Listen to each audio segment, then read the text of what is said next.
So let me be the first to welcome you to Zanesville Middle School. I am Mr. Dalton, principal here at Zanesville Middle School. Next to me here is Mr. Harris, our new assistant principal. Mrs. Kaiser has moved on, and Mr. Harris is coming in to take her spot, and we're really excited to have him here as our assistant principal at the middle school. So again, I'm Mr. Dalton. I'm the principal here at Zanesville Middle School. This is my 4th year here in Zanesville.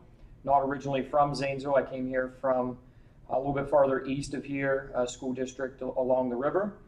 Next to me is Mr. Harris. He was a teacher here at Zanesville Middle School and is now moved into the assistant principal's role. We're really excited to have him here, taking on that role for us.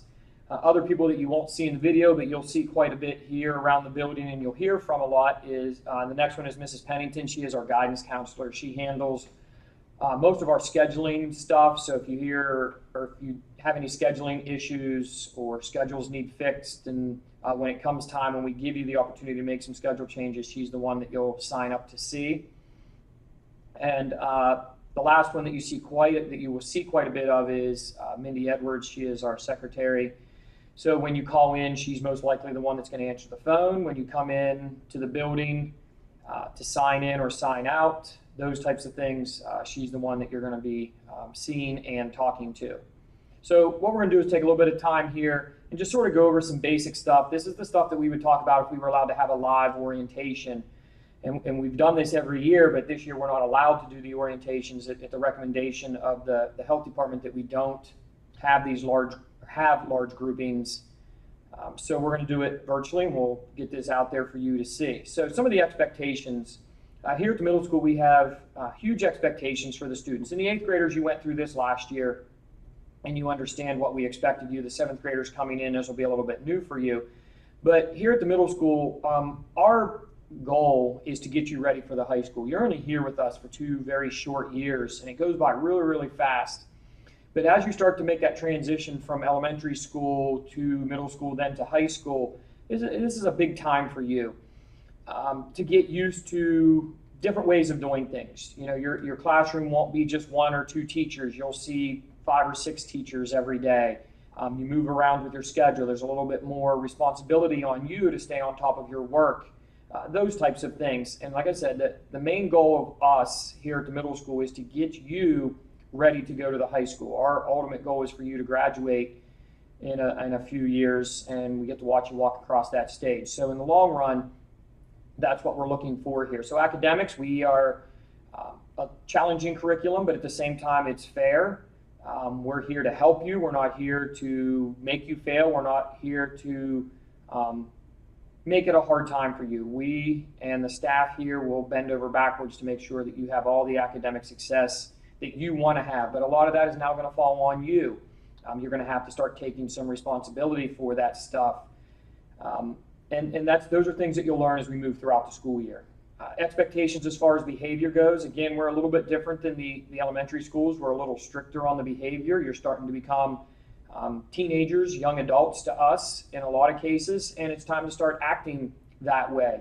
And again, taking personal responsibility for your actions, expecting there to be consequences when you don't make right choices. And that's something that we talk about a lot. We do, as well as the staff and the teachers and everybody in the building, is making the right choices, surrounding yourself with the right people, and basically just knowing the difference between right and wrong and making sure you're following that right path, not the wrong path. In the building, as far as behavior goes, that's sort of in general. We have a discipline policy here that Mr. Harris is going to talk about briefly here in a few minutes. At lunchtime, we expect you to sit and eat and not be throwing food around and making a big mess. You're expected to behave yourself on the buses. Busing to school is a privilege. It's not a right. If you can't behave on the bus, then you could possibly lose that privilege and have to find your own transportation to school. And that can be an inconvenience for you and your parent or your guardian. So you're only on that school bus for a short amount of time. We just ask that you sit in your seat and don't give the bus driver a hard time. They're responsible for lots of students on those buses. Sit and come to school, and at the end of the day, you get back on that bus, and it's a short ride home, and that's the end of your day. And the last one I do want to mention, and this one will be a little different in the situation that we're in because we're not sure how fans and things like that are going to work at our school-sponsored events. And here at the middle school, we have a lot of events. We have all of our different sports teams that you're allowed to come and watch. We also have band concerts, choir concerts, orchestra concerts. We have a drama club that puts on a performance in the spring, and all of those things are school-sponsored events. And then that doesn't include we should also include in that is ones that are not necessarily high or middle school events. So going to a high school event, going to a high school football game on a Friday night or a basketball game. You're expected to act a certain way. And because you're a student of Zanesville City Schools and you are participating by purchasing a ticket and showing up at these school-sponsored events, you can run into behavior issues if you can't follow the rules there. And those could be anything from issues here at school to being banned from the events. And it happens from time to time when people don't know how to behave and act outside of the school building, but yet at school-sponsored events. But that'll be a little different this year because of sort of the situation we're in, and we're not sure how many people we're going to be allowed to have at different sporting events and how that's going to work. And those are things that we'll discuss once the school year starts. So moving on from there, I'm going to let Mr. Harris talk a little bit about our PBIS program and our discipline, because those are two areas that he sort of takes and runs with, and those will be big areas for him this year. So go ahead, Mr. Harris. Again, I'm Cedric Harris, assistant principal here, and I'm very excited about this opportunity to come here and work with the middle school, work with the district. I am a Blue Devil. I bleed blue. I want to come back to the community and give back as much as I can because I truly do believe that what we do is the right way. So again, we're here to hold kids accountable as far as our discipline, and we want to be consistent with our discipline. We have a discipline ladder that we do follow, and it could be from as small as a warning all the way up to an expulsion. And the students will get that on their first day here in their student handbook, and everybody will have that. Also, our number one goal is to hold these students accountable when they do get in trouble. So this year we are going to start, and I have it here, and every student will get one that first day, is a letter of accountability. And my main focus with that is I want them to be able to learn from their mistakes. So when they do get in trouble, they're able to not only just, you know what, I got in trouble today, but also, you know what, why did I get in trouble? What are the things that I would do different in the future? I think that this letter will provide a good outline for them and lead them in the right direction as they move forward. Also, I want to talk about the PBIS program, and we have some for here, our face-to-face learners, and also we have a virtual PBIS program as well. We are going to do, still going to do perfect attendance. We're still going to do student of the month, and we will choose a boy and a girl in both 7th and 8th grade. And the other thing that we're going to do this year that we added that's different from last year is our pay it forward. And this is a big piece that Mr. Dalton and I have come to the conclusion that, you know, just doing the right thing. How many students are able just to do the right thing and be rewarded for it? So what we're going to do is students, whether they're walking around, helping other people out, being respectful, going above and beyond, they will be recognized not only, maybe it might be by another student, but more so by a teacher. And if they're able to get 4 recognitions, they're going to be able to win a big prize. And this isn't going to be a small prize. This is going to be something we put some thought into because they earned it. They went above and beyond in any situation, and I think that's going to be good as we move forward as well. We still will do the STAR wristband as we did in the past. 8th graders, you're very familiar with this. New 7th graders coming in, you'll have the opportunity to get either a blue star, which you'll have all A's and B's, no office discipline referrals, 2 or less cell phone violations, and no more than 12 hours of unexcused absences. Or you're able to get a red star or a red band, and this entails A's, B's, and C's, no in-school suspension or out-of-school suspension, 4 or less cell phone violations, and no more than 12 hours of unexcused absences. Students will, if they do lose their band for some reason, because we know how middle schoolers are, they will have that opportunity to get that back in a 10-week span. And we'll elaborate more on that as the students come in and we talk with them as well on that. For our virtual learners, we're going to do a Blue Devil raffle. So let's say a teacher thinks that you're doing well and you'll get nominated throughout that week, and she'll tell me, and I'll put you in a hat. And at the end of the month, every Friday, we'll put you in a drawing, and I'll send out the link to all the students, and you'll be able to watch a virtual drawing, and you might be able to win some sort of reward. Our Blue Devil Bucks for our in-school students are going to be a little different this year. Obviously, we won't be able to have the store out front where you can come down at lunchtime and purchase items, but we're going to do it virtually. And we're going to have a Google Classroom set up that you guys will all have the link to, and you'll be able to purchase orders in there and earn points through Class Dojo. So Class Dojo, every point that you get will be worth $1. And you'll be able to have access to that as well. If your parents, if they want access, they'll be able to have access as well. And that's as far as I have for my discipline and my PBIS program. But the main thing that I want to just reiterate is the fact that we're here to help. Obviously, everyone will have some hiccups along the road, but one thing that I can guarantee you is this: I will be very consistent with all students because I think I truly believe in accountability as you move forward as a young adult. So I'll pass it back over to Robert, and he'll talk about some scheduling. Okay, so scheduling, a little different this year. One thing we always did do during orientations was pass out student schedules, especially for the 7th graders, and then the 8th graders could stop in and pick up their schedules, but we're trying to limit access to the building until the school year actually starts. So our students who have chosen to be online received their schedules when if they needed a Chromebook, they stopped in to pick it up. We also, those students that were going online that did not need a Chromebook, we still called and asked them to come in to pick up some of their textbooks and things like that. And at that time, they could also get a copy of their schedule. The in-building students, the in-person learners this year, you will receive your schedule the first day of school. You should have received an email. I believe they went out yesterday that told you who your homeroom teacher was, as well as what group you're in if we go on the hybrid schedule, and we'll talk a little bit about that here in a second. But your homeroom teacher is also your first period teacher. So again, we're a little different than the elementary schools in that respect, is we don't have a true homeroom teacher. Your homeroom teacher is whoever your first period teacher is. You go to them at the beginning of the day. They are the one that will do the attendance. That's the room you're in when we do the announcements and all of those types of things. So you will receive, you should have received an email telling you who your homeroom teacher was, and you'll get your schedule in that class when you come in the mornings.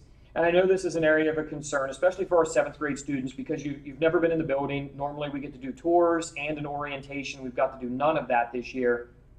The way it'll work, because the way our phase-in days are working this year, on August 27th, next Thursday, the first phase-in day is nothing but 7th grade students, in-building 7th grade students, which means our 8th grade staff will not have any students that day. So we will have extra hands in the hallways to help students when they come into the building and get them pointed in the right direction. And I can tell you, even with a schedule, we run into those issues. Even though the students used to get to take tours and do an orientation, there was always several months in between the orientation and the actual start of the school year. And it's a new building. It's a little scary sometimes because you might be a little bit bigger building, a lot of different people, new faces when you might have been in the same elementary school for 6 or 7 years. Our big goal when the students come into the building will be to get them where they go, get them into their first period class, get them seated, and then we'll get the day started from there. A couple other things, we will not be using lockers this year. That was a recommendation from the Muskingum County Department of Health because it leads to students congregating in the halls. Because the lockers are right next to each other, there's close contact. So for right now, we will not be using lockers. Students will be carrying their supplies back and forth to all of their classes. If we need to start using the lockers, a concern of ours is when the colder weather moves in and we have to wear jackets, is what do we do with those jackets because they take up a lot of space. And if that becomes something that we need to do, we still have the option of assigning lockers and just calling the students out to lockers in real small groups. But even at that point, it would probably be only to store things like their jackets, or if they have a gym bag, if they play a winter sport and they need to go to practice right after school, something like that. How the day will work for the students, and this again is for our in-building students. There's no entry in the building until 7:20 in the morning. The teachers arrive at approximately 7:10, and at 7:20, our first buses will start arriving, as well as we open up the front doors for our walkers and our parent drop-offs. Bus students are dropped off up behind the middle school. There's the road that circles behind. It actually brings you into the second floor of the middle school. That is doors D and E are our second floor main exits and entrances. So we're going to have the students enter on the second floor, the bus students, and then they'll report directly to their first period class. Students who walk or are parent pickups, you will enter only through the main doors in the front. That is door A. So anybody that's been to the middle school, you circle through the front. There's that little loop in the front of the building. That is the main entrance. That is door A. Now with those students, the bus students, you will have your temperature taken when you get on the bus in the morning. Any student with a fever or with a temperature of 100 or greater will not be allowed to get on the bus and will have to return home. Walkers and parent pickups, when you get to the building, your temperature will be taken before you're allowed into the building, and the same rule applies. If you have a temperature of 100 or higher, you will not be permitted to enter the building. Parents were asking that you stick around till your child has had their temperature taken, and we're even looking into maybe doing the temperatures before the students even get out of the car. That way, if there is a problem, those students can just be returned home immediately. If it is the case where the student is a walker, or a parent pickup, and they do have the fever and they're not allowed into the building, we will also contact you at home to make sure you know, so that somebody's aware that student will be returning home. And if they're a parent pickup, we will isolate that student until somebody can come and pick them up. And again, when students arrive, and this is the same as with the bus students, when you arrive, you'll come in the front doors, you'll have your temperature taken, and then you will go directly to your first period class, which is your homeroom teacher. That was in that email we sent. And then in that class is where we'll do attendance.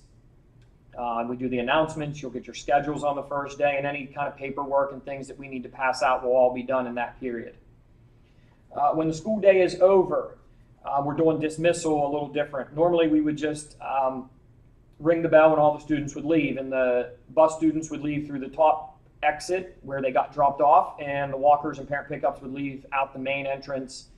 But again, because we have to keep social distancing in mind, we're going to have students exit out specific doors. And we'll go over all of this stuff with the students, so if you don't get this or you forget it, do not worry about it. That is the main idea behind the phase-in days, is to continue to go over this stuff and teach the patterns and the routines that normally would only take a couple minutes to learn and to be taught. Now we know it's going to take days for the students to get used to this, and that's why those were built into the schedule. So if you are a walker, you walk home from school, you will exit through door F. Door F is the main doors at the end of the first floor hallway. So when you come into the building and you start down that main hallway where all the classrooms are at on the first floor, at the end of that hallway is a double set of doors. That is door F. There are big letters, stickers on there that label all the doors, and those walkers will only exit out that door. If you are a parent pickup, you will exit out the main entrance, which is door A, the same one you came in the morning. So walkers out door F, parent pickups will go out door A, and we will start dismissing those students at approximately 2:30. We'll ring the bell, and those students will be allowed to go. Bus students, we will call you to board your buses. Again, last year we used to just ring the bell and the students would get on their bus or get their stuff and go. Now, because again, we have to keep people socially distanced, we will, at approximately between 2:30 and 2:35, we will begin calling the bus students as those buses arrive, and you will exit either door D or E. Door D is the main doors on the second floor, and the door E is at the end of the hallway on the second floor, down past all the classrooms. We will begin calling those students. We'll give our walkers and parent pickups enough time to clear the hallway, and then as soon as those buses pull up, we'll start calling them. With that, we are the second stop for those buses. They stop at the high school and pick up the high school students first, and then they come over here to the middle school and get our students So that 2:35 dismissal time can vary because if there's something going on at the high school and they're dismissed late, or there's a problem on a bus and it holds up the other buses, we are sort of at the mercy of the high school. So as soon as those buses start arriving, we will start calling them, but we're expecting that to be approximately 2:35, which is about the time we dismissed last year. I'm going to go ahead and pass this back over to Mr. Harris. He's going to briefly talk about some of our safety precautions that we are going to have in place here in the building. And these are things that we will spend the phase-in days going over quite a bit with these students. So yeah, during the phase-in days, we will be preaching this, reiterating it, but we have all the safety precautions in order. So right when you step on campus, you must have a mask on. In the building, you must always have your mask on. Now, with that being said, there will be mask break periods where your teachers will allow you to take down your mask and allow you to remove that and just breathe normally, because I know at times, and for us, it could get a little overwhelming. And I know some of you may have some issues, but with that, just know that you will not have your mask on all day. There will be some breaks periodically, but for the most part, you will have your mask when you step on campus.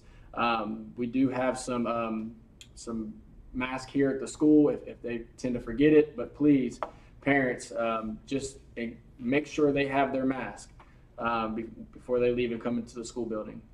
The other thing is there'll be hand sanitizers on the inside of each door when they walk into the classroom, so they'll be able to enter the class and get hand sanitizer, and when they exit, they'll be able to use the hand sanitizer.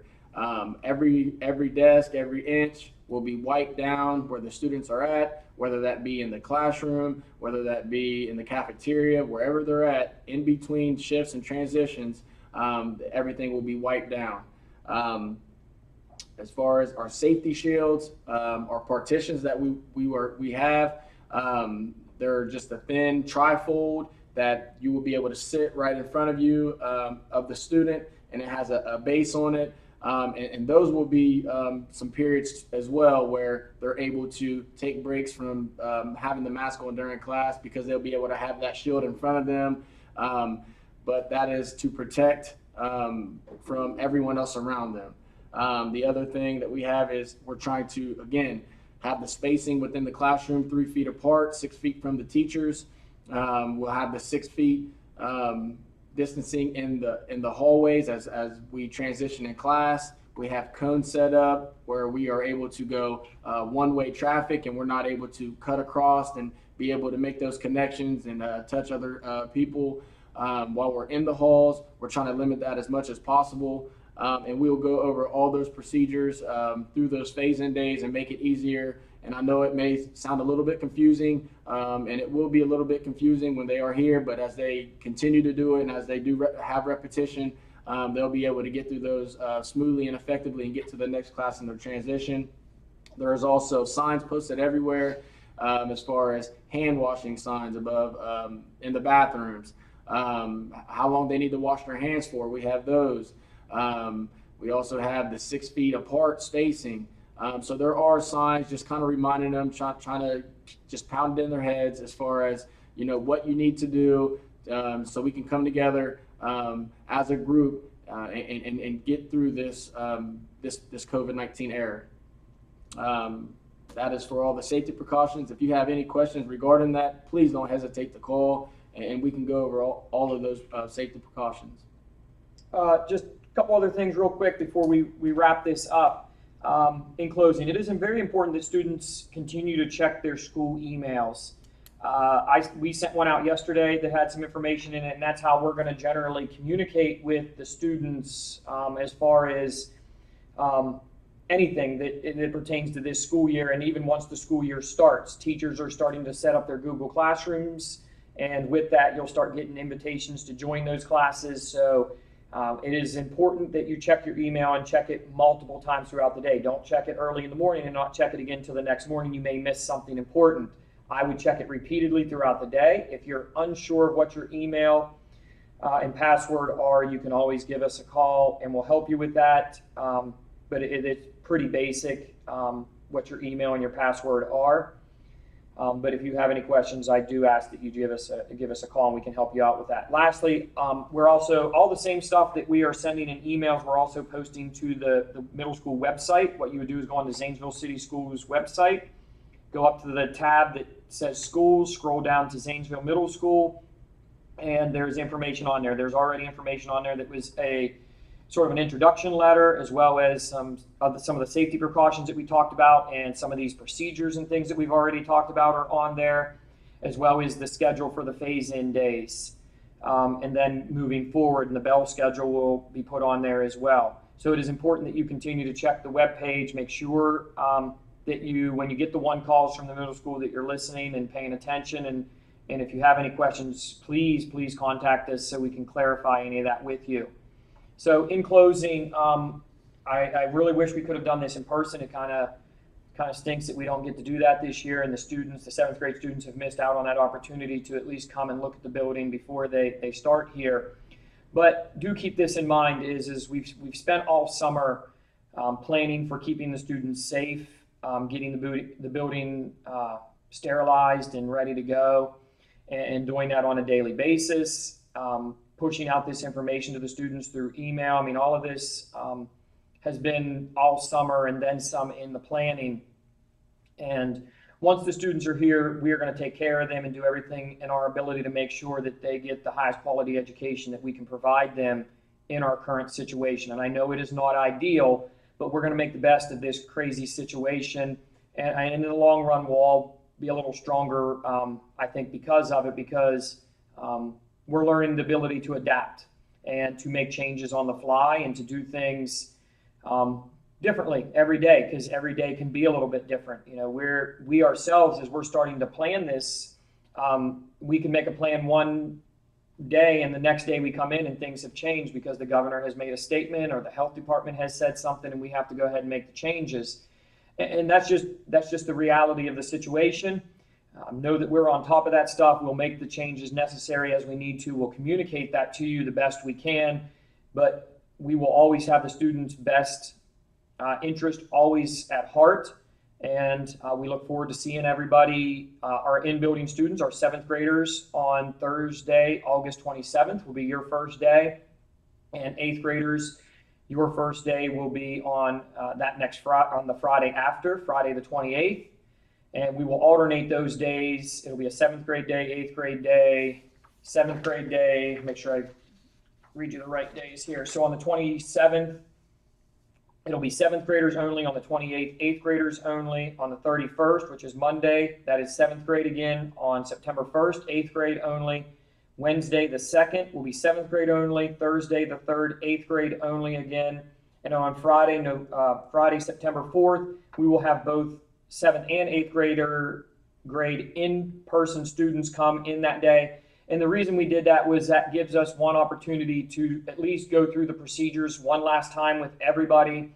And it also gives us a chance to see how those procedures work with all of the kids in the building, not just half the students, so that if we need to make any changes before the regular schedule or the full schedule starts on Tuesday, September the 8th after Labor Day, we can make those changes during that long weekend and have it ready for when the students come back in on the 8th. So again, if you have any questions, please contact us. You can contact us by phone or email. Sometimes email is a little easier because we can answer those at any time of the day. And we get lots of phone calls, we get lots of emails. Just the emails are a little bit easier because we can share the documents with you as well if you email to us. So everybody enjoy the last few days of your summer vacation, and we will see you soon. Thank you. Thank you.